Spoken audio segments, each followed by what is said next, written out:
Sa ngalan ng Ama at ng Anak at ng Espiritu Santo. Amen. Sumainyo ang Panginoon. At sumaiyo rin. Tayo po ay nasa 10 linggo sa karaniwang panahon. Mga kapatid, aminin natin ang ating mga kasalanan upang tayo'y maging marapat gumanap sa banal na pagdiriwang. Inaamin ko sa makapangyarihang Diyos at sa inyo mga kapatid, na lubha akong nagkasala sa isip, sa salita at sa gawa, at sa aking pagkukulang. Kaya isinasamo ko sa mahal na Birhen Maria, sa lahat ng mga anghel at mga banal, at sa inyo mga kapatid, na ako'y panalangin sa Panginoong ating Diyos. Kawaan tayo na makapangyarihang Diyos, patawarin tayo sa ating mga kasalanan, at patnubayan tayo sa buhay na walang hanggan. Amen.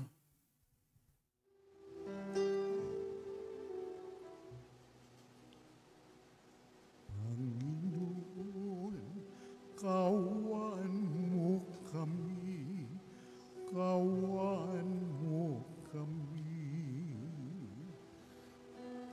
Kawan mo kami, kawan mo kami. Kristo, kawan mo kami, kawan mo kami. Kristo, kawan mo kami, kawan mo kami. Panginoon, kawan mo kami, kawan mo kami.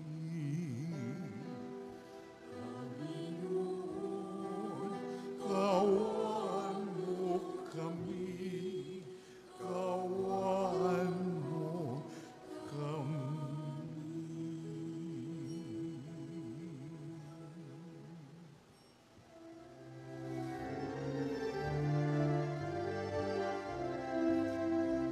Luwalhati sa Diyos sa kaitaasan, kaloob sa luma'y kapayapaan. Pinupuri ka at itinagdarangal, sinasamba ka dahil sa dakilang kalwalhatian. Panginoon naming Diyos hari ng langit, amang makapangyarihan. Panginoon Jesucristo, anak ng Diyos, kordero ng Ama, ikaw nag-aalala sa mga kasalanan ng sanlibutan. Tanggapin mo ang aming kahilingan, ikaw na nalulugod sa kanan ng Ama. Maawa ka sa amin, ikaw lamang ang banal, Panginoon Jesucristo, kasama ng Espiritu, sa luwalhati ng Ama. Amen, amen, amen,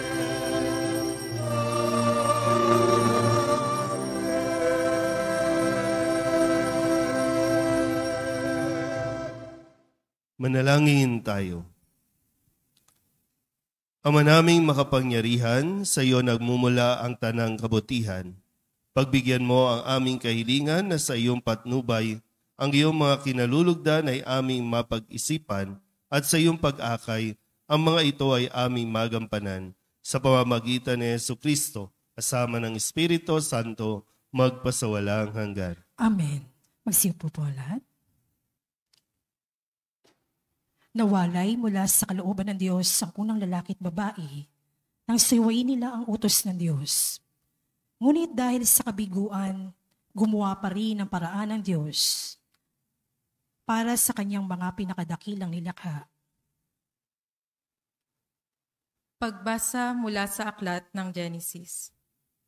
Pagkakain ni Adan ng bunga ng puno, tinawag siya ng Panginoon at tinanong, "Saan ka naroon?" "Natakot po ako nang marinig ko kayong nasa hardin. Nagtago po ako sapagkat ako'y hubad. Tugon niya. Sinong may sabi sa iyong hubad ka? Tanong ng Diyos. Bakit?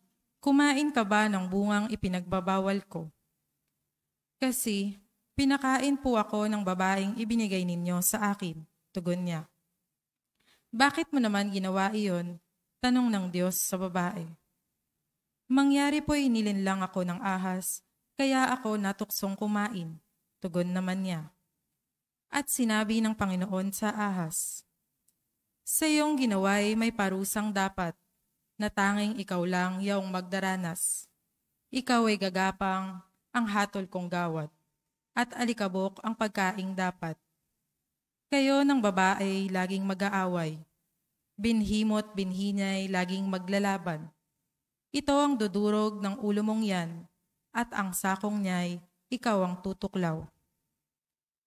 Ang salita ng Diyos. Salamat sa Diyos. Salmong tugunan ang ating pong itutugon sa pamamagitan ng pag-awit. Sa piling ng poong Diyos, may pag-ibig at pagtubos.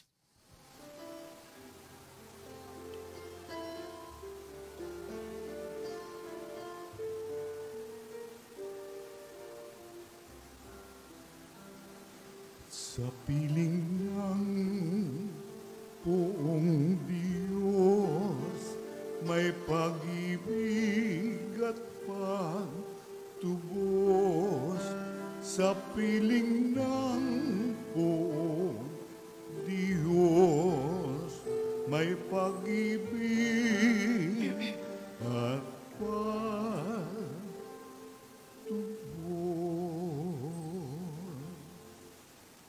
Sa gitna ng paghihirap, tinawag ko'y Panginoon. Panginoon, ako'y dinggin, pagkat ako'y tumataghoy. Dinggin mo ang pagtawag ko at paghingi ng iyong tulong. Sa piling ng poong Diyos, may pag-ibig at pagtubos. Sa piling ng poong Diyos, may pag-ibig at pagtubos.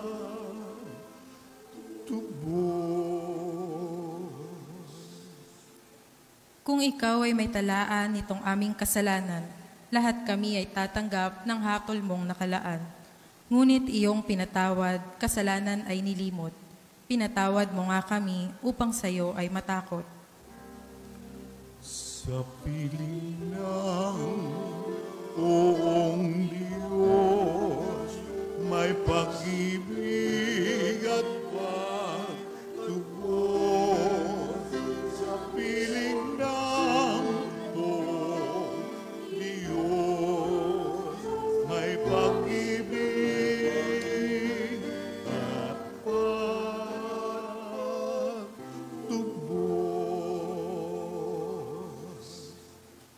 Sabik akong naghihintay sa tulong mo, Panginoon, pagkat ako'y may tiwala sa pangako mong pagtulong. Yaring aking pananabik, Panginoon, ay higit pa sa serenong naghihintay ng pagsapit ng umaga. Sa piling ng poong Diyos, may pag-ibig at pagtubos. Sa piling ng poong Diyos, may pag-ibig at pagtubos. Magtiwala ka, Israel, magtiwala sa iyong Diyos. Matatag at di kukupas ang pag-ibig niyang dulot. Lagi siyang nahahandang sa sinuman ay tumubos. Ililigtas ang Israel, iyong kanyang mga hirang. Ililigtas niya sila sa kanilang kasalanan. Sa piling ng poong Diyos, may pag-ibig at pagtubos. Sa piling ng poong Diyos, may pag-ibig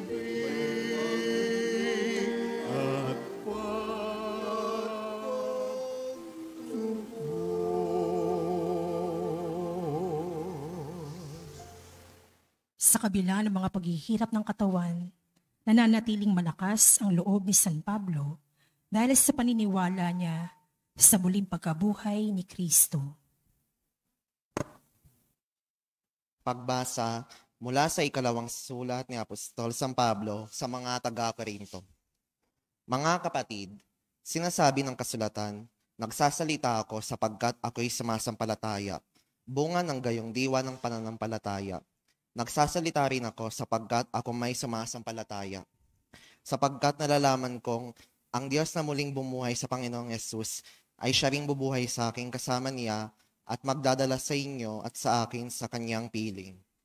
Ang lahat ng pagtitiis ko ay sa kapakanan ninyo upang sa pagdami ng mga nakatatanggap ng mga kaloob ng Diyos, lalo namang dumadami ang magpapasalamat at magpupuri sa Kanya. Kaya't hindi ako pinanghihinaan ng loob. Bagamat humihina ang aking katawang lupa, patuloy namang lumalakas ang aking espiritu. Ang bahagya at panandaliang kapigatihang dinaranas ko ngayon ay magbubunga ng kaligayahang walang hanggan at walang katulad. Kaya't ang paningin namin ay nakapako sa bagay na di nakikita, hindi sa nakikita. Sapagkat panandalian lamang ang mga bagay na nakikita, ngunit walang hanggan ang mga bagay na di nakikita. Talos natin na kapag nasira ang toldang tinatahanan natin ngayon, ang ating katawang lupa, tayo'y may tahanan sa langit, hindi nasisira. Isang tahanang ginawa ng Diyos, hindi ng tao. Ang salita ng Diyos. Salamat sa Diyos. Magsitayo po lahat.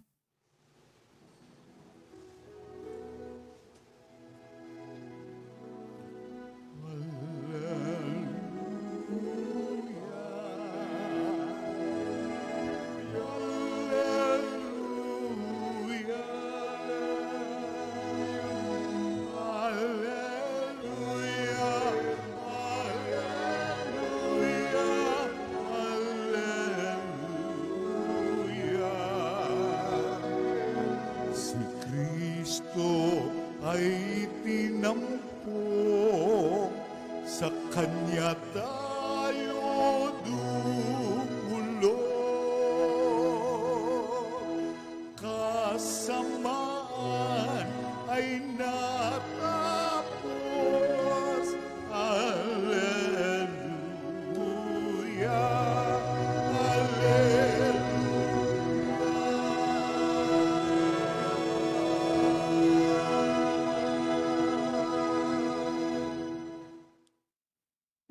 Sumainyo ang Panginoon. At sumaiyo rin. Ang mabuting balita ng Panginoon ayon kay San Marcos. Papuri sa iyo, Panginoon.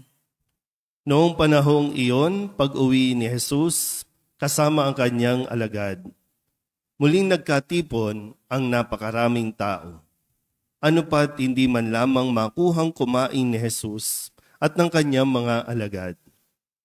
Na mabalitaan nito ng kanyang mga kasambahay, sila'y pumaroon upang kaunin siya, sapagkat ang sabi ng mga tao, nasisiraan siya ng bait. Sinabi naman ng mga iskribang dumating mula sa Jerusalem, inaalihan siya ni Beelzebul, ang prinsipe ng mga demonyo. Ito ang nagbigay sa kanya ng kapangyarihang magpalayas ng mga demonyo. Kaya't pinalapit ni Jesus ang mga tao at sinabi sa kanila ang ilang talinghaga. Paano mangyayaring palayasin ni Satanas si Satanas? Kapag naglaban-laban ang nasasakupan ng isang kaharian, hindi mananatili ang kahariang iyon. At kapag naglaban-laban ang magkakasambahay, hindi mananatili ang sambahayang iyon. Gayundin naman, kapag naghimagsik si Satanas laban sa kanyang sarili, at naglaban-laban ang kanyang nasasakupan, hindi magtatagal at darating ang kanyang wakas. Walang makapapasok sa bahay ng isang taong malakas at makaaagaw ng kanyang ari-arian, malibang gapusin muna siya o gapusin muna niya ang taong iyon. Saka pa lamang niya malolooban ang bahay na iyon. Tandaan ninyo ito. Maaring ipatawad sa mga tao ang lahat ng kasalanan at panlalait nila sa Diyos. Ngunit ang sinumang lumait sa Espiritu Santo ay hindi mapapatawad.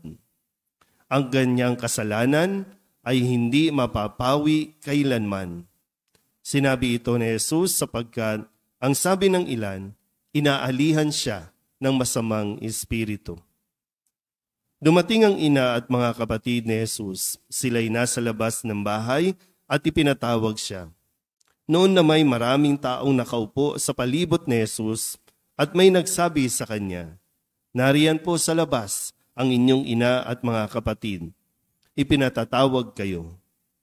"Sino ang aking ina at mga kapatid?" ani Jesus. Tumingin siya sa mga nakaupo sa palibot niya at nagwika, "Ito ang aking ina at mga kapatid, sapagkat ang sinumang tumatalima sa kalooban ng Diyos ay siya kong ina at mga kapatid." Ang mabuting balita ng Panginoon. Pinupuri ka namin, Panginoong Heso Kristo. Isang magandang araw po sa inyong lahat. Ngayon po ay ika-10 linggo sa karaniwang panahon. At nais ko po kayong anyayahan na mapagnilayan sa pasimula na sa ating narinig na kwento sa ating unang pagbasa sa aklat ng Henesis, na kung saan ay hinahanap ng Panginoon ang tao at ang kanyang tanong ay, nasaan? Saan ka naroroon? Kapag tinanong po kayo ngayon, saan ka naroroon? Paano nyo ba ito uunawain o iintindihin? Nasaan ka ba ngayon? Sige nga po, nasaan ka ba ngayon? Kasi ang kwento natin sa unang pagbasa ay ito yung bahagi po na tinatawag o tinuturing natin na unang pagkakasala ng tao. Sa umpisa pa lang, kinausap na sila ng Diyos. Lahat ng bagay sa inyo yan, nilikha ng Diyos sa inyo, pamahalaan ninyo. Isa lang ang kabilin-bilinan niya na wag gagalawin o wag kakainin yung isang bunga, isang puno doon sa halamanan. Yun lang ang bilin. Sa tingin ko, hindi naman talaga yung masama yung prutas, o yung bunga, kundi yung bunga ng pagsunod o pagsuway. Kaya ngayon, babalik ko ulit, nasaan ka ngayon? Paano mo ito sasagutin? Kasi nung tanungin ng Diyos, saan ka naroroon? Ang sabi ng lalaki, nagtatago po ako dahil ako'y hubad. Nagtatago ako. At nung tanungin siya, bakit? Sino nagsabi sa iyong hubad? Kumain ka ba ng pinagbabawal na bunga? Ano ang sagot? Ano ba pag kayo? Ano ang sasagot ninyo? Opo o hindi. Pero ang sinagot ng lalaki, kasi yung binigay niyo sa aking babae. Naintindihan po ba? Kaya tayo nagkakaproblema, walang gustong umako. Kapag nagkakaproblema, walang gustong umamin sa kanyang nagawang pagkakasala. Nagiging madali sa atin ang manisi. Titinatin ulit sa Ebanghelyo, ito yung mga habang ginagawa ni Jesus ang kanya pong gawain, ang magturo, ang magpahayag ng mabuting balita, ang magpagaling ng mga may sakit, ang tumulong sa mga dukha. Pero mayroon tayong mga narinig na sinabing nasisiraan niya ng bait. At kampon yan, mula sa masamang espiritu, kampon yan ni Beelzebul, prinsipe ng mga demonyo. Nakinig ba si Jesus? Hindi. Nagpatuloy siya sa kanyang gawain. Kaya ngayon, babalik ko ulit, nasaan ka ngayon? At kung nasaan man tayo ngayon, ay sana masaya ka. Kung nasaan ka ngayon. Dahil kung hindi ka masaya, malamang nagtatago ka pa hanggang ngayon kasi hindi ka dapat naririyan nandoon ka sa isang dapat na lugar na para sa iyo. Dahil lamang iba ang pinakinggan natin. Sa unang pagbasa, nakinig yung lalaki doon sa babae. Yung babae, ipinasa yung sisi kasi nakinig siya doon sa ahas, sa demonyo. Pero si Jesus, nanatiling nakikinig sa Diyos. Pero ang tanong nga, yung tao, ngayon, sino ang mas pinakikinggan natin? Ang boses ng Diyos, ang salita ng Diyos, o ang salita ng demonyo sa pamamagitan ng mga taong nagsasabi ng mga walang kabuluhan at ikapapahamak lamang natin? Babalik ko ulit. Nasaan ka ngayon? Sino ang pinakinggan mo? Malinaw, sana po, no? Kasi sa ating ikalawang pagbasa, si San Pablo, umaalala niyo po, pinakikinggan niya dati. No? Pinakinggan niya dati yung mga leader, yung mga Hudyo na nagsasabing mali yung mga turo ni Jesus. Lahat ng sumusunod kay Jesus.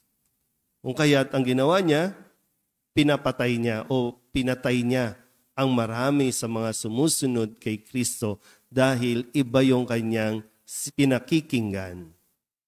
Kaya siya naligaw. Pero nung kausapin siya ng Panginoon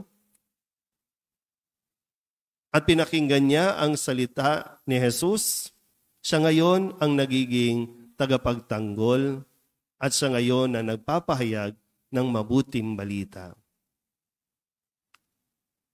Malalaman mo po kung nasa tamang lugar ka. Malalaman mo kung nasa tamang tao ka. Malalaman mo kung nasa tamang sitwasyon ka. Kung sa kabila ng nahihirapan ka, ng problema, malaya, mayroon kang pakiramdam na malaya ka dahil ang mas sinusunod mo ay ang salita ng Diyos. So, nasaan ka ngayon? Ngayon, mayroon tayong sitwasyon. No? Ang sabi ng tao, dapat magkaroon na tayo ng divorce. Yun ang sabi ng tao. Yun ang ginagawang batas ng tao. Alam mo tao, demonyo ang may gawa niyan. Pero marami ang nakikinig kasi ang sinasabi ay para maging masaya kayo. Para mas maging malaya kayo. Siyempre, pag naghiwalay kayo ngayon, pwede ka na ulit mag-asawa ulit. Wala ka ng responsibilidad sa iyong pamilya kasi gagawa ka ulit ng bago. At ang sinasabi, ba't kasi nakikialam ang simbahan? O ano ba sabi ni Jesus? Ang pinagsama ng Diyos, huwag paghiwalayin ng tao. Ngayon nga, sinasabi na natin, maghiwalay na kayo. Habang hindi pa kayo mag-asawa, maghiwalay na kayo. Ayaw nyo naman maghiwalay. So, sino ang pinakikinggan natin? Crucial yung part na yun eh. Sino ang pinakikinggan mo para mapunta ka sa lugar kung nasaan ka ngayon?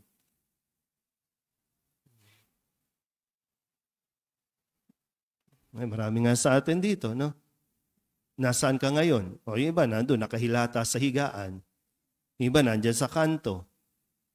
Kasi ang sabi ng iba, ba't pa tayo magsisimba? Kukolektahan lang naman tayo niyan. Ba't pa tayo pupunta sa simbahan? Ang daming chismosa sa simbahan. Ang daming away-away sa simbahan. Ba't pa tayo pupunta dyan? O kaya, mas pinipili natin, doon na tayo sa kanto, doon na tayo sa mall, doon na tayo sa tambayan. Pero tandaan mo, ikaw ang nagdidesisyon yan. Kahit sinong nagsasabi sa iyo, naririnig mo, ikaw pa rin ang magdidesisyon yan. Wala kang ibang pwedeng sisihin, lalong-lalo na hindi mo pwedeng isisi sa Diyos. Bakit ka naghihirap ngayon? Hindi natin pwedeng laging sabihin na pinaparusahan ako ng Diyos, pinapahirapan ako ng Diyos. O teka, sino bang nagdidesisyon sa buhay mo? At sinong nag-i-influence sa iyo para dyan sa desisyon mo kung nasaan ka ngayon? Pero hindi pa huli ang lahat, no? Hindi pa huli ang lahat para lumabas tayo sa ating pinagtataguan at nawa sa paglabas natin, mas pakinggan natin ang tinig o ang salita ng Diyos. Amen? Ipahayag natin ang ating pananampalataya. Sumasampalataya ako Sa Diyos samang makapangyarihan sa lahat, na may gawa ng langit at lupa. Sumasampalataya ako kay Jesucristo, iisang anak ng Diyos, Panginoon nating lahat. Nagkatawang tao siya lalang ng Espiritu Santo, ipinanganak ni Santa Maria Birhen, pinagpakasakit ni Poncio Pilato, ipinako sa krus, namatay, inilibing, nanaog sa kinaroroonan ng mga yumao. Nang may 3 araw, nabuhay na mag-uli, umakyat sa langit, naluluklok sa kanan ng Diyos amang makapangyarihan sa lahat. Doon magmumulang paririto at huhukom sa nangabubuhay at nangamatay na tao. Sumasampalataya naman ako sa Diyos Espiritu Santo, sa banal na simbahang katolika, sa kasamahan ng mga banal, sa kapatawaran ng mga kasalanan, sa pagkabuhay na muli ng nangamatay na tao, at sa buhay na walang hanggan. Amen. Manalangin tayo sa dakilang Ama upang patatagin ang pananampalataya natin sa Kanyang anak upang magpasya tayong gawin ang kalugod-lugod sa Kanya. Ang ating pong itutugon, Panginoon, dinggin mo ang aming panalangin. Panginoon, dinggin mo ang aming panalangin. Patuloy nawang ipahayag ng Santo Papa, mga obispo, mga pari at diakono ang mabuting balita ng buong kagalakan at katapatan. Manalangin tayo. Panginoon, dinggin mo ang aming panalangin. Masigasig nawang tuparin ng mga namumuno sa pamahalaan ang kanilang tungkulin sa mga mamamayan at iwasan nila ang magpanukala at magpatupad ng mga batas na yumuyurak sa buhay at dignidad ng tao at kalikasan. Manalangin tayo. Panginoon, dinggin mo ang aming panalangin. Talikdan nawa ng kabataan ang kultura ng kamatayan, materialismo, kasinungalingan at pangmadaliang kasiyahan, at matagpuan nawa nila ang kagandahan ng kapayakan at mga espiritual na bagay. Manalangin tayo. Panginoon, dinggin mo ang aming panalangin. Magsumikap nawang higit ang mga relihiyoso at relihiyosa sa pagbabahagi ng salita ng Diyos sa pamayanan. Manalangin tayo. Panginoon, dinggin mo ang aming panalangin. Idulog din natin sa Panginoon ang ating mga personal na kahilingan at mga panalangin para sa ating mga pamilya, kasama ang mga kahilingan ng mga nanonood sa online. Lahat ng mga misang pasasalamat, natatanging kahilingan para sa agarang paggaling ng mga may sakit, mga espesyal na intensyon at ang mga kaluluwa na inihiling na ipagdasal sa misang ito.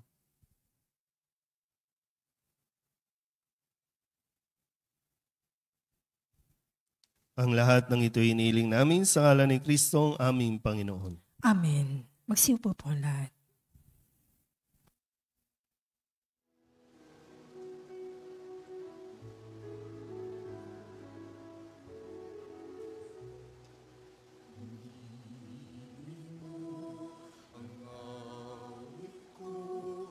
Lahat ng ito'y nagmula sa iyo. Muli ihahandog sa iyo buong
Manalangin kayo mga kapatid upang paghahain natin ay kalugdaan ng Diyos sa mga makapangyarihan. Tanggapin nawa ng Panginoon itong paghahain sa iyong mga kamay, sa kapurihan niya at karangalan, sa ating kapakinabangan at sa buong sambayanan niyang banal. Ama naming lumikha, tunghayan mo at kalugdan ang paglilingkod na aming ginagampanan upang ang aming inihahain ay iyong marapatin at ang aming pag-ibig ay iyong pag-alabin sa pamamagitan ni Jesucristo kasama ng Espiritu Santo magpasawalang hanggan. Amen. Sumainyo ang Panginoon. At sumaiyo rin. Itaas sa Diyos ang inyong puso at diwa. Itinaas na namin sa Panginoon. Pasalamatan natin ang Panginoong ating Diyos. Marapat na siya ay pasalamatan. Ama naming makapangyarihan, tunay nga marapat na ikaw ay aming pasalamatan sa pamamagitan ni Jesucristo na aming Panginoon. Lubang nabagbag ang kanyang loob sa pagkakamali ng tao sa sansinukob, kaya't minabuti niyang siya'y ipanganak ng birheng bukod mong pinagpala sa babaing lahat. Sa labi ng imbing kamatayan, kami ay inagaw ng namatay mong anak. Sa pagkabuhay niya, kami kanyang binuhay, upang kaugnayan namin sa iyo'y huwag magwakas. Kaya kaysa ng mga anghel na nagsisiawit ng papuri sa iyo na walang humpay sa kalangitan, kami nagbubunyi sa iyong kadakilaan.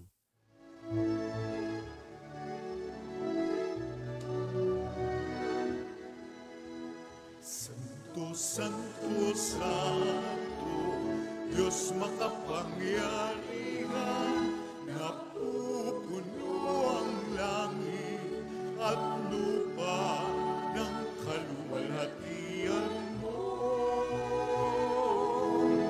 Sana, sana, sana sa kaitaasan, pinagpalang na paririto sa ngalan ng Panginoon.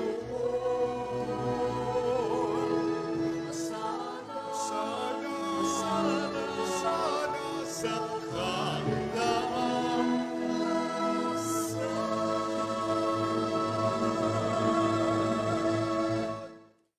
Ama naming banal, ikaw ang bukal ng tanang kabanalan, kaya't sa pamamagitan ng iyong Espiritu, gawin mong banal ang kaloob na ito upang para sa aming maging katawan at dugo ng aming Panginoong Jesucristo. Bago niya pinagtiis ang kusang loob na maging handog, hinawakan niya ang tinapay, pinasalamatan kaniya, pinaghati-hati niya iyon, iniabot sa kanyang mga alagad at sinabi, tanggapin ninyong lahat ito at kanin, ito ang aking katawan na ihahandog para sa inyo.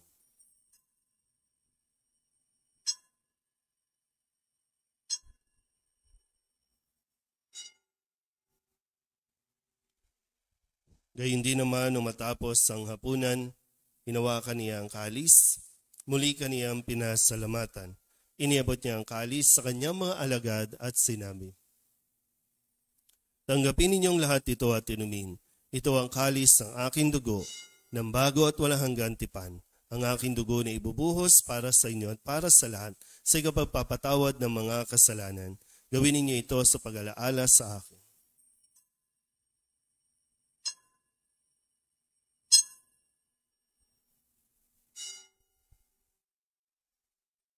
Ipagbunyi natin ang misteryo ng pananampalataya. Sa krus mo at pagkabuhay, kami natubos mong tunay.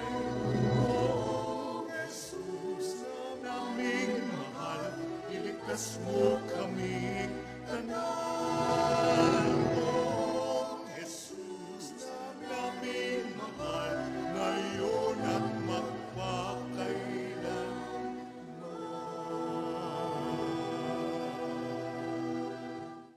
Ama, ginagawa namin ngayon ang pag-alaala sa pagkamatay at muling pagkabuhay ng iyong anak, kaya tiniaalay namin sa iyo ang tinapay na nagbibigay buhay at ang kalis na nagkakaloob ng kaligtasan.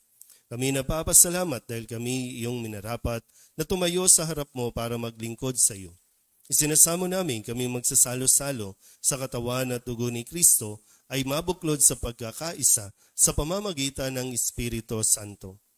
Ama, lingapin mo ang iyong simbahang laganap sa buong daigdig, Puspusin mo kami sa pag-ibig kaysa ni Francisco na aming Papa at ni Jose na aming Obispo at ng Tanang Kaparian. Alalahanin mo rin ang mga kapatid naming nahimlay na may pag-asang sila'y muling mabubuhay, gayon din ang lahat ng mga pumanaw. Kawaan mo sila at patuloyin sa iyong kaliwanagan. Kawaan mo at pagindapating kaming lahat na makasalo sa iyong buhay na walang wakas.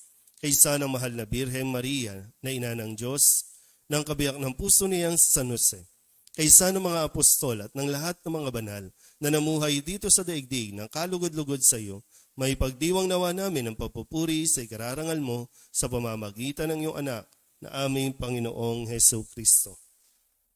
Sa pamamagitan ni Kristo, kasama niya sa Kanya, ang lahat ng parangal at papuri ay sa iyo, Diyos samang makapangyarihan, kasama ng Espiritu Santo, magpasawalang hanggan.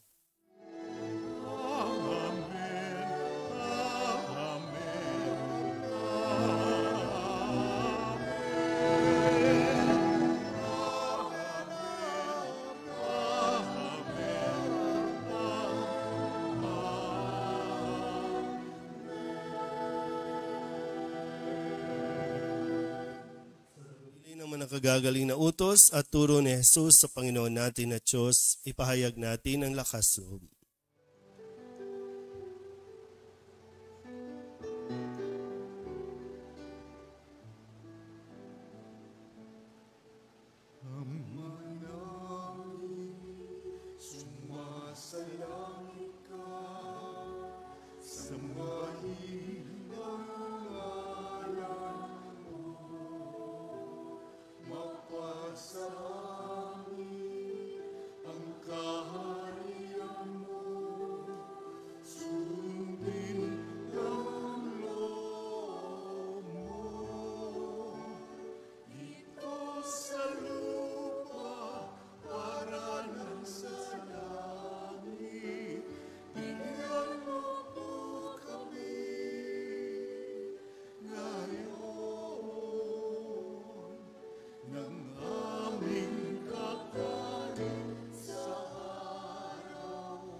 Hinihiling namin kami iadya sa lahat ng masama, pagkalooban ng kapayapaan araw-araw, iligtas sa kasalanan at ilayo sa lahat ng kapahamakan, samantalang aming pinananabikan ang dakilang araw ng pagpapahayag ng tagapagligtas naming si Hesu Kristo.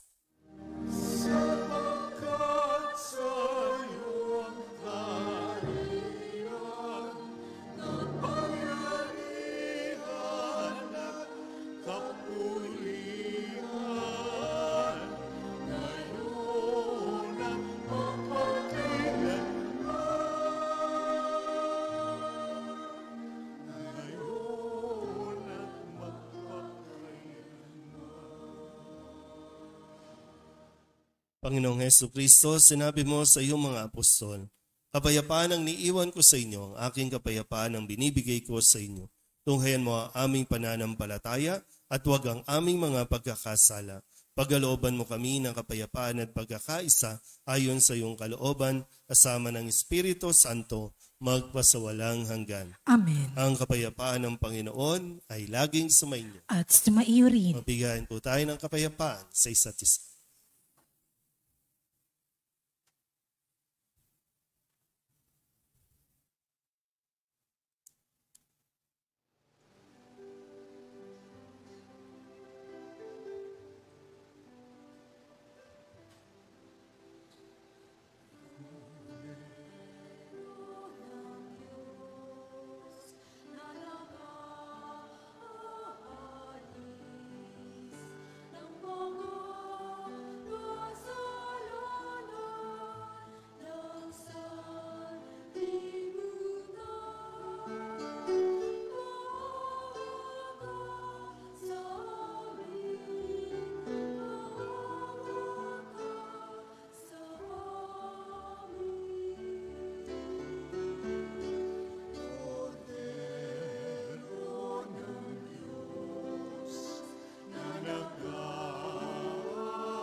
Ito ang kordero ng Diyos. Ito ang nag-aalis ng kasalanan ng sanlibutan. Mapalad ang mga inaanyayahan sa kanyang piging. Panginoon, hindi ako karapat-dapat na magpatuloy sa iyo. Ngunit sa isang salita mo lamang ay gagaling na ako. Katawan ni Kristo. Amen.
Kaming makasalanan, saan kami susulong? Dahas laging kapisan, ikaw, Jesus, ang susundan. Ikaw po ng hantungan. Sino kayang musik sa di makatarungan? Sino kayang lulupig sa kim na umiiral? Sa sinong mang sa Diyos mula, katarungan magbubuhay.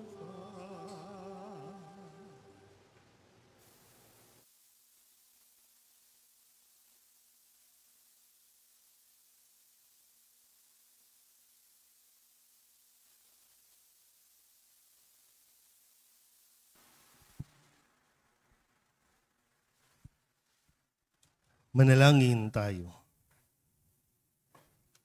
Ama naming mapagmahal, ang pagganap sa iyong pagbibigay kagalingan ay pumawi nawa sa aming mga nagawang pagsuway at magdulot nawa ng iyong mga kinalulugdan sa pamamagitan ni Jesucristo kasama ng Espiritu Santo magpasawalang hanggan. Amen. Magsiupo po lahat.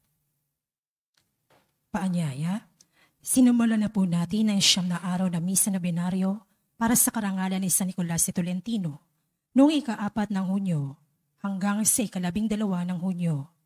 Ito ay ginaganap sa mga barangay na sakop ng ating parokya tuwing ika-6 ng gabi. Sa darating na ika-13 hanggang ika-15 ng Hunyo ay ang ating puntrido o Mass para sa karangalan ni San Nicolas de Tolentino. Ang ating pumisa ay sa ganap na ika-6 ng gabi at mayroon pa rin po tayong misa sa ika-6 ng umaga. Sa ika-16 ng Hunyo, araw ng Linggo, ay ang araw ng pagdating ng relic ni San Nicolas de Tolentino, ang patron ng ating distrito.